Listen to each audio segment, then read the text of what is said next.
It's 7 a.m. and guess what? School was fucking canceled. God damn it. The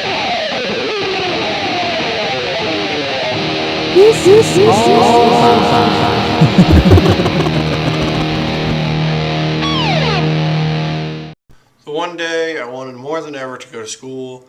We were going to have information sessions on picking our concentrations today and a job fair. It's kind of important for me, so I'm really pissed off. But, well, I can't do anything about it. So, back to bed, I guess. Good morning, folks, and despite the ridiculous amounts of snow out there, I'm still going to have to go to work and work out in the cold.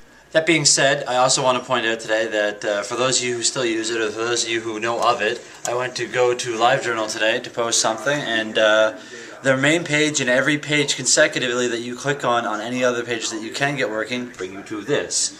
You can't see it very well, and neither can I, but it looks like a tree opened up like a book. There's pages being flipped, and in the middle is water and looks like a coastline. And all the pages corresponding to it is that. I don't know if it's part of some elaborate joke or if somebody hacked it, but that's not exactly what I expected today. And good evening, folks. Home from work, showered and ready to go. Kevin went to the potluck but did not bring the camera, so we're gonna discover my leftovers together. Before we do that, I want to get a bit more serious just for a second. I did want to say that I only worked 5 hours today, but I managed to work 4 departments. That's right, 4 departments. You ready for department number 1? I worked outside in the carts in the lot. It was cold, it snowed, it sucked. Department number 2, I worked front end by doing weeding the store, picking up things that don't belong in aisles and bringing them back, and you know, helping out doing go backs and stuff like that. Department number 3, I definitely did maintenance today. Oh, that's a good one. I'll explain that one in a second. Department number 4, I worked the deli. I had to close the deli. I soaked my pants good doing it. It really sucked having to do it. Basically, doing the maintenance, I have one thing and one thing only to say to you guys, and that is, keep your head up high is a figure of fucking speech, not reality. Some douchebag had picked up a bag of sugar, a 6-kilogram bag of sugar to be exact, and didn't notice there was a hole in it. Put it whole down in their cart and walked from the front of the store to the back of the store to the front of the store to the back of the store again in 3 different aisles. So I had to spend an hour sweeping up sugar. That blew. Alright, let's discover these together, guys, shall we? Alright, we got slop. More slop. Alright, that looks like chili. Let me smell this. Alright, hold on. Okay, we got chili. I think that's macaroni and cheese. I'm sorry if I'm offending somebody. I don't know what this is. I think it's macaroni and cheese. Alright, we got in here some rice. Ooh, that's going to be good. And a ciabatta bun with what looks to be either chicken or turkey.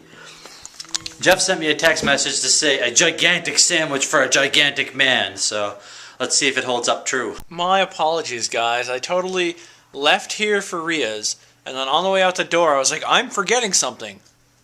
Wii games. Obviously, that's what I'm forgetting, because I had the Wiimotes, just not the games. So yeah, I totally whiffed on the camera, and then Aaron had texted me to grab something else, and I was like, well, I should grab that, and totally forgot about the camera again.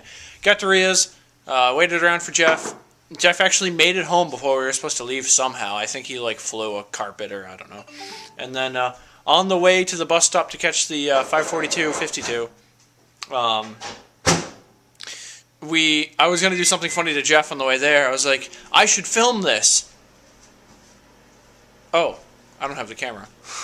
And then again, waiting for the 18, sorry, there's a gigantic snowbank. You guys would have loved watching this, but I tested it, I walked up one of the dirty sides, and it was like 2 feet deep of plowed snow.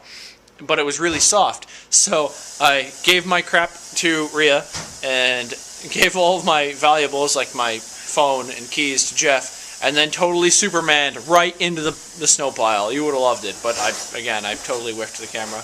The party was pretty solid. It was really just me, Jeff, Rhea, David, Erna, and Tiffany. You should all know who they are. And nobody else really showed up, even though there were a lot of maybes on the invitations. And And it's storm. And we just sat around and told stories and played Wii. And yeah, that's what I did today. Check it out. We just lost power. I have no idea why. It is not snowing. It is not stormy. There's nothing wrong with the lines. Much more interestingly, Ultramar, Tim Hortons, and the strip mall are fine. Seriously, what the fuck? And the building across the way has power, and everybody up the street has power. But just not us. You know what the most terrifying part about that is? We're on the Burnside grid, so Burnside doesn't have power. Well, you can call me a liar, because Burnside does have power, so I guess they switched us over in the grid. I called Nova Scotia Power, and apparently, I know you guys probably can't see me very well, but apparently we're on Micmac's grid, because up by Micmac and Crichton Road and such, they don't have any power, so we're stuck diddling around until they get whatever's fixed. You know what the worst part about this is? I can't edit this until the power comes back on. So this is either going to be late or I'm going to be very tired. Alright, so since no miracle seems to be going to happen tonight and there's going to be no more power, I don't have to stay up to edit this, so I think I'm going to bed. Kevin's probably staring out the window like a lost puppy. But he'll probably be going to bed soon, too, because he has school and test in the morning, so. Oh, he's lost his mind. Epic. Good night, folks. I was just showing Kevin the creepiest part about living in an apartment building when the power goes out. The emergency lights out there, they last about 30 or 40 minutes. And they don't charge really quickly either. So the first time I experienced this, I was actually out in the hallway, and it was fucking terrifying because I was like 12 or 13 at the time. But when there's no power, because all the doors are closed, including the emergency doors, there's just a small section off part of the hallway that has absolutely no light. Nothing. No light from outside, nowhere. It's completely fucking pitch black. And your voice echoes in every direction, so it's very hard to get any bearings. It's really terrifying.